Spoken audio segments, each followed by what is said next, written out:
Carol Beaumont. Thank you, Mr Chair.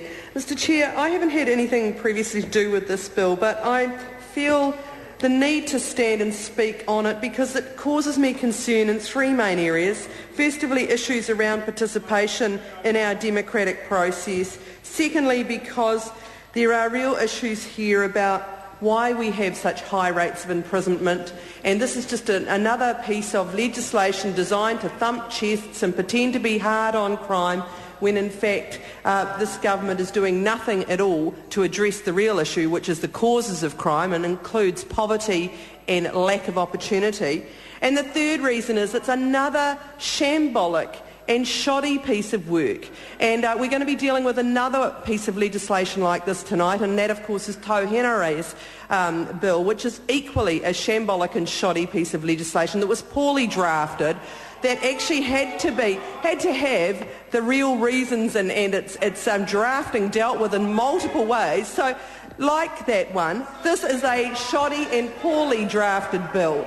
Now, supposedly this is about being tough on criminals and dealing with serious offenders, but in fact, for those listening to this debate, let me reinforce what some of my colleagues have said, and that is that people serving a sentence now of imprisonment for a term of 3 years or more are already disqualified for registration as an elector. So people who have been convicted and sentenced of serious crimes are already disqualified. And I think the hype around this has fudged that point.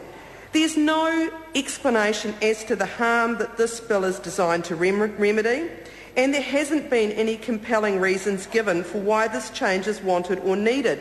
And it certainly won't make New Zealand safer, it won't reduce crime or recidivism.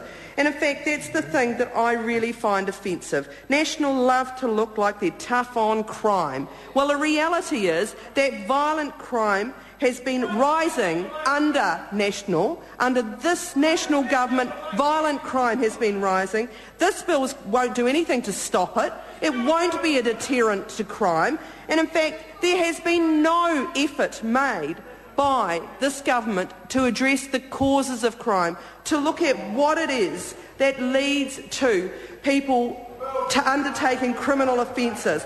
And poverty and unemployment are both on the rise in this country, and there is a link between poverty and unemployment and crime.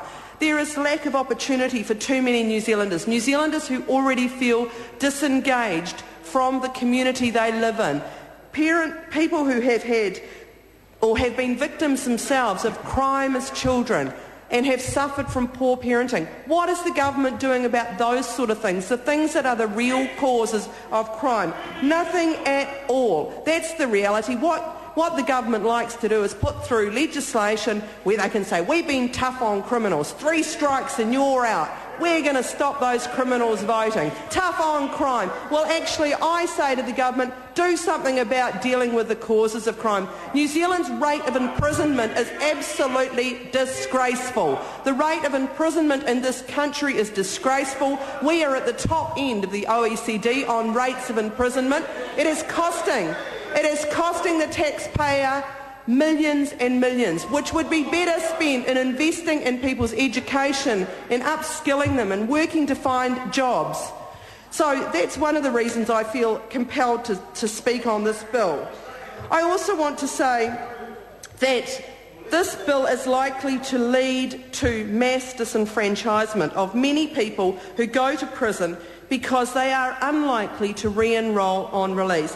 And anybody who works in our lower income communities, as many of us do, will know that there are many, many New Zealanders who are not on the electoral roll now, and this will just add to that number. And that is of concern to me, because I believe that all New Zealanders should have the right to vote and should vote and take part as a civic duty in their country and in the governing of their country. Now, we made a decision years ago that those people serving sentences of more than 3 years should lose the right to vote.